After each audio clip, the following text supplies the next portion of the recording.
सभी गुरुमुख प्रेमियों से सब प्रेम। जय सच्चिदानंद। संसार में रहते हुए जिस जिस प्रेमी ने भी, गुरुमुख ने, जिस इंसान ने अपना हार्दिक रिश्ता, सच्चा रिश्ता भगवान के साथ, अपने इष्ट देव मालिक संत सतगुरु वक़्त के महापुरुषों के साथ जोड़ लिया, एक बार दृढ़ता से रिश्ता कायम कर लिया, फिर सच पूछो संसार में आखिरी दम तक रहते हुए उसे किसी प्रकार की चिंता करने की आवश्यकता नहीं पड़ेगी। क्यों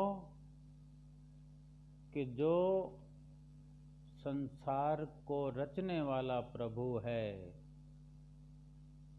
मालिके कुल हैं, उन्हीं के साथ ही जिसने रिश्ता बना लिया, संबंध बना लिया, अपने प्रीत की डोरी को जोड़ दिया, फिर वो तो उसी के साथ रहेगा, उसी का ही कहना मानेगा, उसी के ही मार्गदर्शन में चलेगा,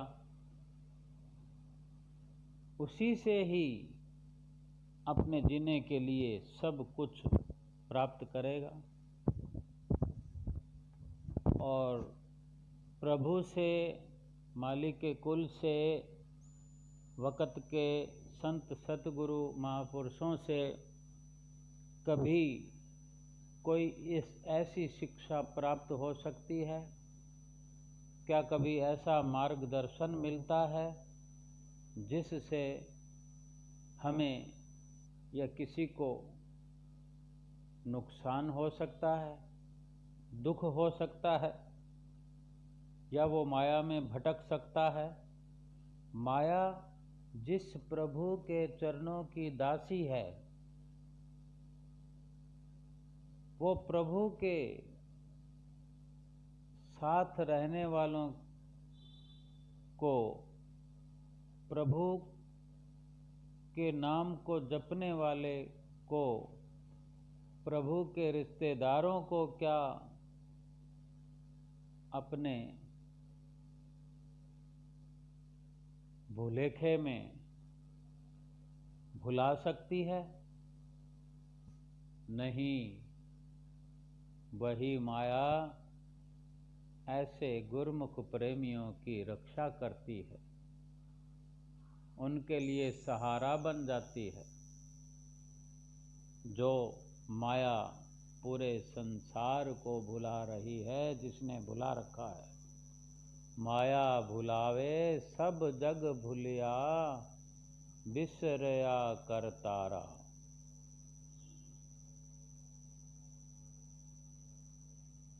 सब संसार भूला हुआ है,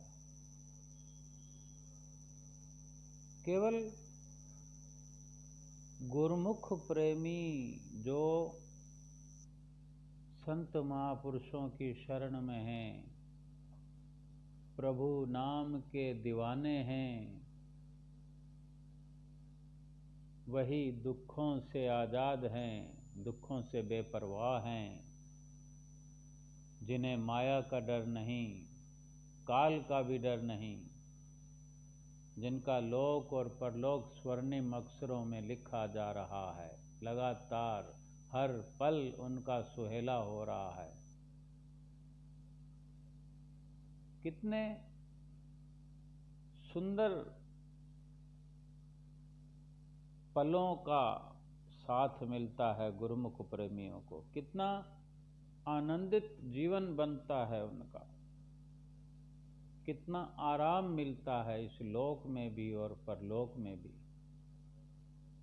कि संसार की कोई शय गुरुमुखों को भटका ही नहीं सकती। उनका मन कल्पा नहीं सकती, उनका मन स्थिर रहता है। जैसे श्री गुरु महाराज जी हर पल समझाते हैं, उसी रास्ते पर गुरुमुख प्रेमी चलते जाते हैं, चलते जाते हैं। अपने नफ़े नुकसान की परवाह नहीं करते, उन्हें याद भी नहीं रहता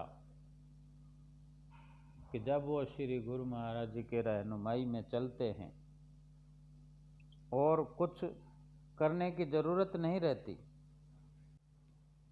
श्री गुरु महाराज जी ने सेवा बख्शी तो वो सेवा करनी है, नित्य नियमों की पालना जिम्मे लगाई तो वो नित्य नियमों की पालना में रहते हैं।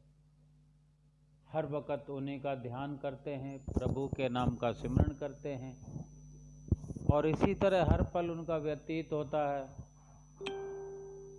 ये संसार के अंदर गुरुमुखों का ही रहन सहन होता है। ऐसा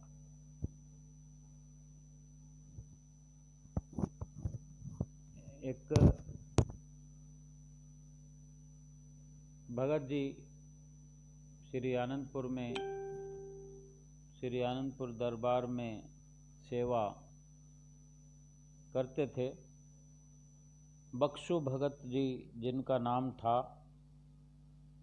काफ़ी वर्षों पहले की बात है कि सेवा करते करते जिनका जीवन व्यतीत होता है, शरीर पर कुछ कष्ट आ ही जाते हैं, स्वास्थ्य थोड़ा बिगड़ ही जाता है। तो भगत जी का भी कुछ स्वास्थ्य ठीक नहीं था, इलाज चल रहा था इंदौर में। इंदौर अस्पताल में उनका इलाज चल रहा था और उन्हीं दिनों श्री श्री 108 श्री पंचम पातशाही गुरु महाराज जी, जो कि इंदौर वासियों के लिए दर्शनों का लाभ प्राप्त कराने के लिए इंदौर आश्रम पर कृपा की श्री गुरु महाराज जी ने। श्री गुरु महाराज जी इंदौर वासियों को दर्शन लाभ करा रहे थे, संगतों को मौका बख्श रहे थे। तो बख्शू भगत जी जो इलाज चल रहा था अस्पताल में, तो उनके परिवार के भी कुछ लोग वहाँ आए हुए थे, रिश्तेदार।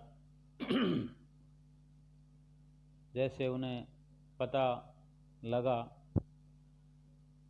कि श्री गुरु महाराज जी कृपा की है आश्रम में, तो संदेशा भिजवाया और विनती हुई श्री गुरु महाराज जी के श्री चरणों में कि बख्शू भगत जी दर्शन करना चाहते हैं। पंचम पातशाही गुरु महाराज जी दयालु भगवान जी ने उन्हें आज्ञा प्रदान की दर्शनों की। तो वो अपने रिश्तेदारों के साथ पहुँचे आश्रम में। जो समय नियुक्त किया था उस वक़्त श्री गुरु महाराज जी एक कुर्सी पर विराजमान हुए। बड़े साधारण और सरल व्यवस्था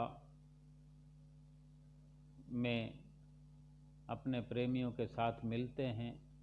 बड़े दयालु हैं हमारे श्री गुरु महाराज जी।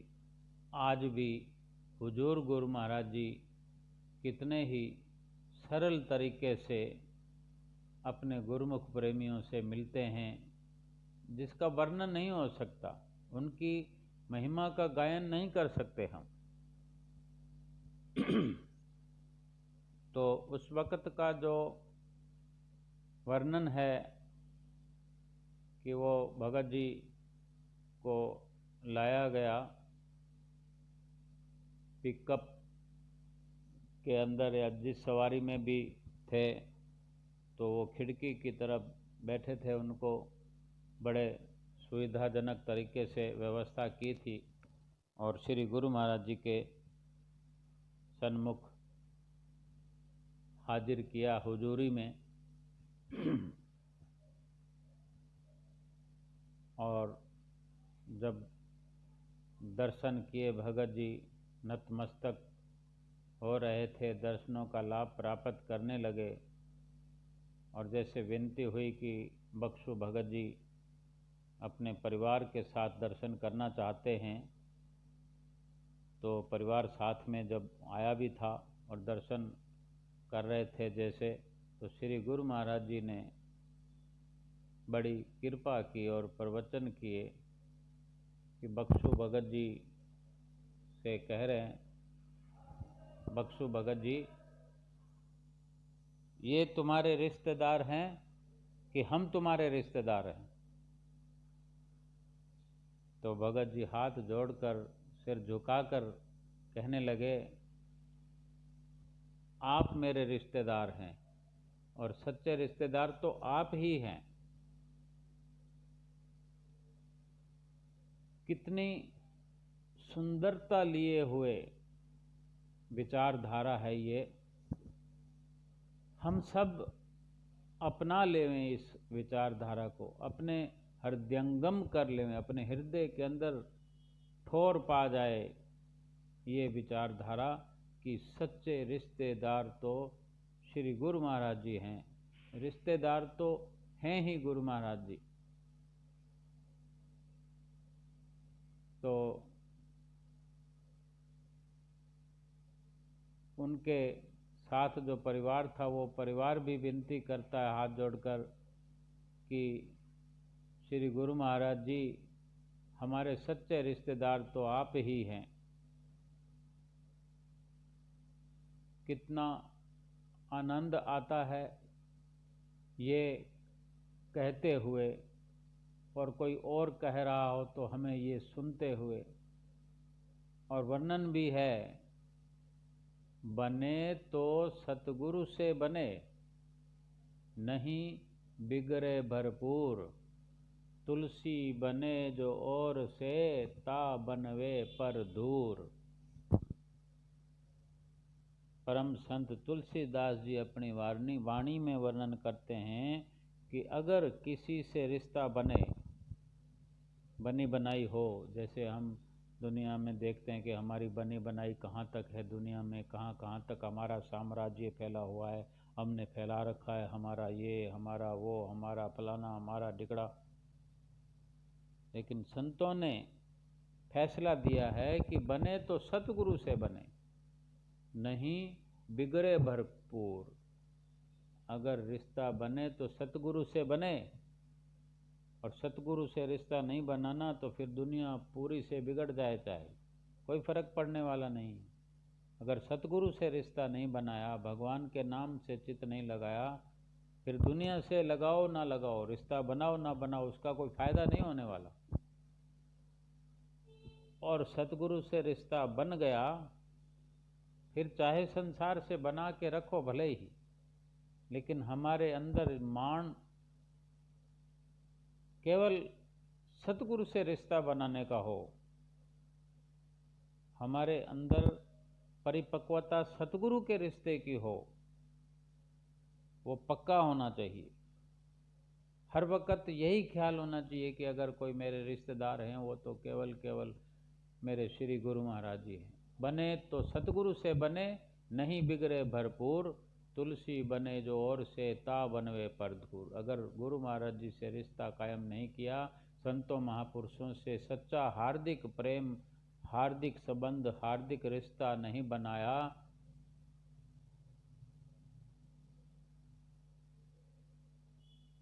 फिर सारे संसार के रिश्ते पर मिट्टी पड़ जाए, धूल फिर जाए, क्योंकि वो किसी काम का नहीं।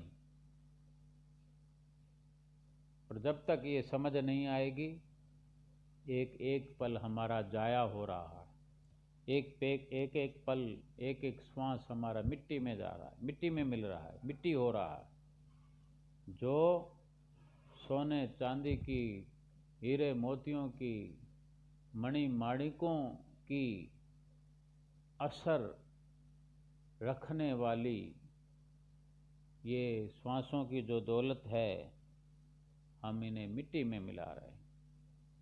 चाहे तो एक एक श्वास के अंदर हीरे लाल मोती यानी जो भक्ति रूपी मणि माणिक हैं वो एकत्र कर सकते हैं, चाहे तो इनको यूं ही कंकड़ पत्थर खरीदने में मिट्टी में मिला देते हैं। जैसे बच्चे को नहीं पता होता कि ये 2000 का नोट है, ये 100 का नोट है, ये 500 का नोट है, उसके लिए सब बराबर हैं, सब उसको मोड़ तोड़ को मुंह में डाल लेता है, उसको मसल देता है या फेंक देता है। किसी भी तरह के कागज़ और नोट में वो फ़र्क नहीं समझता। लेकिन क्या वो बड़ा होकर भी यूं ही करता रहे कि 2000 के नोटों को 500 के नोटों को मसल कर फेंकता रहे, पानी में डाल दे, मिट्टी में डाल दे या फाड़ दे, उसको खेलने कूदने के लिए उन नोटों को फाड़ दे। हम देखते हैं बच्चों को नोट दे देते हैं तो वो बच्चा नोट फाड़ देता है, मुंह में डाल के भाई फाड़ देता है, दांतों से काट लेता है। क्या बड़ा होकर भी वो ऐसे ही करता रहे, फिर वो बुद्धिमान कहलाएगा? कौन कहेगा उसे बुद्धिमान? तो इसी तरह भक्ति और परमार्थ के नज़रिए से देखा जाए, संतों महापुरुषों के नज़रिए से देखा जाए, जो श्वासों की पूंजी, जो कह सकते हैं कि ये नोटों के बंडल हैं, असरफियाँ हैं, जैसे पुराने ज़माने में असरफियाँ चला करती थी। कोई बच्चा यानी जब तक उसको भक्ति और परमार्थ की समझ नहीं है, 10 साल का हो, 20 साल का हो या 50 साल का हो, उसे समझ नहीं है,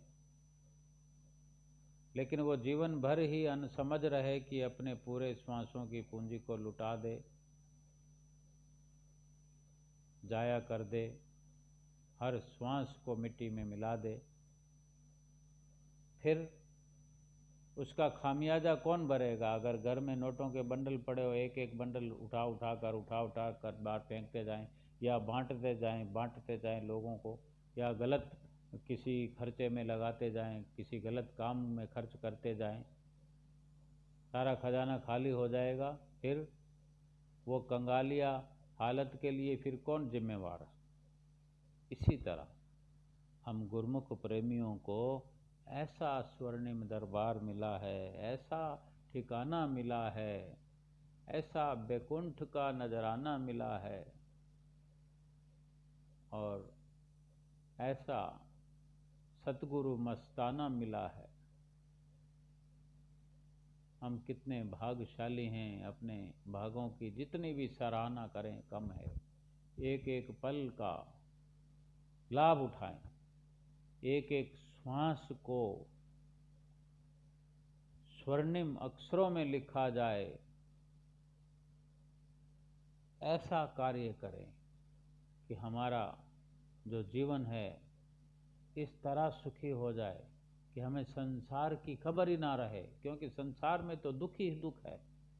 किसी से बात करते हैं तो दुख वाली बात सुनने को मिलती है, किसी को हम सुख वाली बात सुनाना चाहते हैं, खुशी वाली संतों महापुरुषों की सत्संग की कोई बात सुनाना चाहते हैं, कोई ये सच्चे सुख की कहानी सुनाना चाहते हैं, कोई लीला सुनाना चाहते हैं, तो संसार वालों को सुनने की तमन्ना ही नहीं है। वो उन दुखों में रचा पचा हुआ है, उनको सब ये अच्छा ही नहीं लगता। कैसे अच्छा लगेगा? उनकी आत्मा पर माया के गिलाफ चढ़े हुए, आत्मा जारो जार रो रही है। श्री गुरु महाराज जी हमें नित्य प्रति जो सुमरण के लिए आगाह करते हैं, सुमरण वो खुराक है, आत्मा की गिजा है। आत्मा को उसकी गिजा नहीं मिलेगी तो वो कमज़ोर होती रहेगी, और सुमरण, भजन, ध्यान, दर्शन, श्री आरती, पूजा, सेवा, सत्संग, ये सब खुराक अगर उसे मिलेगी तो आत्मा प्रफुल्लित हो जाएगी, आत्मा ताकतवर हो जाएगी, उसकी विल पावर बढ़ जाएगी और चारों ओर हमारे सुख और शांति का सुरक्षा कवच बन जाएगा। संसार की कार्रवाई हमें नज़र आना बंद हो जाएगी, संसार के लिए सोचना बंद कर देंगे। संसार में चाहे कुछ भी हो रहा हो, कितने बड़े बड़े तूफान आए और चले गए, लेकिन गुरुमुख प्रेमियों का ध्यान हर वक्त अपने इष्ट देव मालिक के चरणों में लगा रहा। उनकी रहनुमाई में उनको श्वास उनके खर्च होते रहे और उन्होंने हर पल अपने श्री गुरु महाराज जी की आज्ञा पालन करते हुए सच्चे सुख को प्राप्त किया और उम्र भर करते हुए इस लोक से चलकर परलोक में पहुंच जाएंगे और मालिक के धाम में जाकर के विश्राम पाएंगे। बोलो जयकारा बोल मेरे श्री गुरु महाराज की जय।